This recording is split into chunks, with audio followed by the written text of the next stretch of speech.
भगवान शंकर द्वारा स्तुति करना।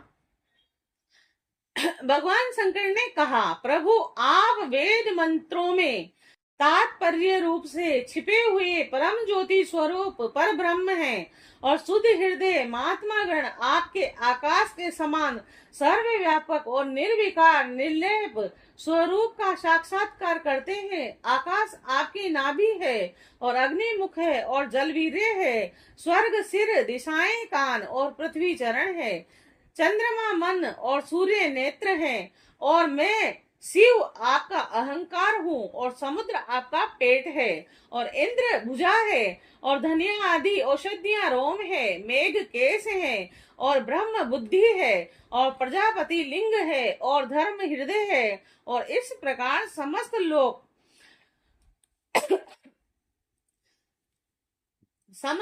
लोकांतरों के साथ जिसके शरीर की तुलना की जाती है वे परम पुरुष आप ही हैं। अखंड ज्योति स्वरूप परमात्मा आपका यह अवतार धर्म की रक्षा और संसार के अभ्युदय और अभिवृद्धि के लिए हुआ है। हम सब भी आपके प्रभाव से ही प्रभावित होकर 7 भवनों का पालन करते हैं। आप सजातीय विजातीय और स्वगत भेद से रहित हैं। एक और अद्वितीय आदि पुरुष है और मायाकृत जागृत स्वपर्व और सुषुप्ति यानी इन 3 अवस्थाओं में अनुगत और उनसे अतीत तुरीय तत्व भी आप ही हैं और आप किसी दूसरी वस्तु के द्वारा प्रकाशित नहीं होते। स्वयं प्रकाश है, आप सबके कारण है, परंतु आपका न कोई कारण है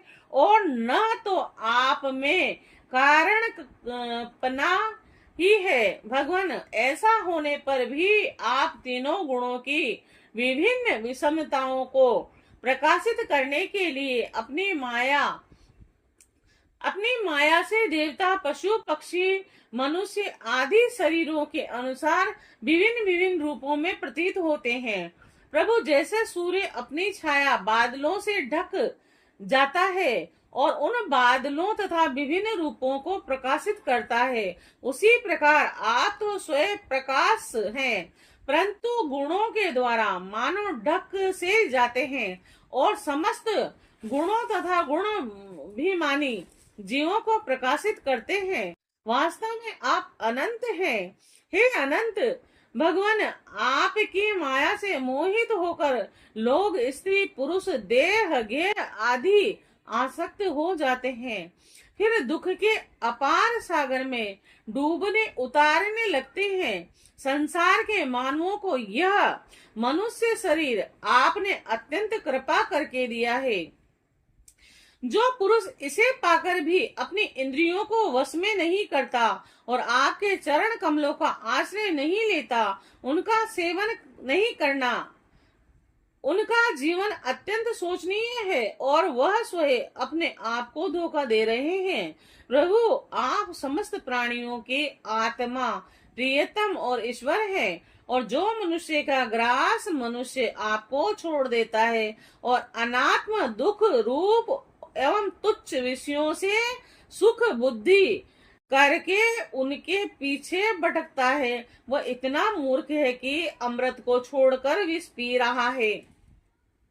मैं ब्रह्मा, सारे देवता और विशुद्ध हृदय वाले ऋषि मुनि सब प्रकार से और सर्वात्म भाव से आपके शरणागत हैं, क्योंकि आप ही हम लोगों के आत्मा, प्रीतम और ईश्वर हैं। आप जगत की उत्पत्ति, स्थिति और प्रलय के कारण हैं। आप सब में सम परम शांत, सबके सुहद आत्मा और इष्ट देव हैं। आप एक अद्वितीय और जगत के आधार तथा अनिष्ठान हैं। हे प्रभु, हम सब संसार से मुक्त होने के लिए आपका भजन करते हैं। हे देव, हे अनंत, यह बाणासुर मेरा परम प्रिय कृपा पात्र और सेवक है। मैंने इसे अभय दिया है। प्रभु, जिस प्रकार इसके परदाता दैत्यराज प्रहलाद पर आपका कृपा प्रसाद है, वैसे ही कृपा प्रसाद आप इस पर भी करें। भगवान श्री कृष्ण ने कहा, भगवान, आपकी बात मानकर जैसा आप चाहते हैं मैं इसे निर्भय किए देता हूँ। आपने पहले इसके संबंध में जैसा निश्चय किया था मैंने इसकी भुजाएं काट कर उसी का अनुमोदन किया है। मैं जानता हूँ कि बाणासुर दैत्यराज बलि का पुत्र है और इसीलिए मैं भी इसका वध नहीं कर सकता, क्योंकि मैंने प्रहलाद को वर दे दिया है कि मैं तुम्हारे वंश में पैदा होने वाले किसी भी दैत्य का वध नहीं करूंगा, और इसका घमंड चूर करने के लिए ही मैंने इसकी भुजाएं काट दी है। और इसकी बहुत बड़ी सेना पृथ्वी के लिए भार हो रही थी, इसीलिए मैंने उसका संहार कर दिया है। जब इसकी 4 भुजाएं बच रही हैं, अब यह अजर अमर बनी रहेंगी। यह बाणासुर आपके पार्षदों में मुख्य होगा। अब इसको किसी से किसी प्रकार का भय नहीं। श्री कृष्ण से इस प्रकार अभयदान प्राप्त करके बाणासुर ने उनके पास आकर धरती में माथा टेका, प्रणाम किया और अनिरुद्ध जी को अपनी पुत्री उषा के साथ रथ पर बैठाकर भगवान के पास ले आया। इसके बाद भगवान श्री कृष्ण ने महादेव जी की सहमति से वस्त्र अलंकार विशोभित उषा और अनिरुद्ध जी को एक अश्वरोहिणी सेना के साथ आगे करके द्वारिका के लिए प्रस्थान किया। और इधर द्वारिका में भगवान श्री कृष्ण आदि के शुभागमन का समाचार सुनकर झंडियों और तोरणों से नगर का कोना कोना सजा दिया गया और बड़ी बड़ी सड़कों और चौराहों को चंदन मिश्रित जल से सींच दिया गया।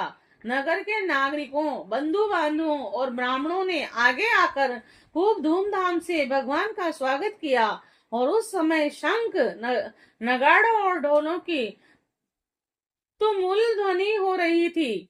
इस प्रकार भगवान श्री कृष्ण ने अपनी राजधानी में प्रवेश किया। परीक्षित, जो पुरुष शंकर जी के साथ भगवान श्री कृष्ण का युद्ध और उनकी विजय की गाथा प्रातः काल उठकर स्मरण करता है उसकी पराजय कभी नहीं होती।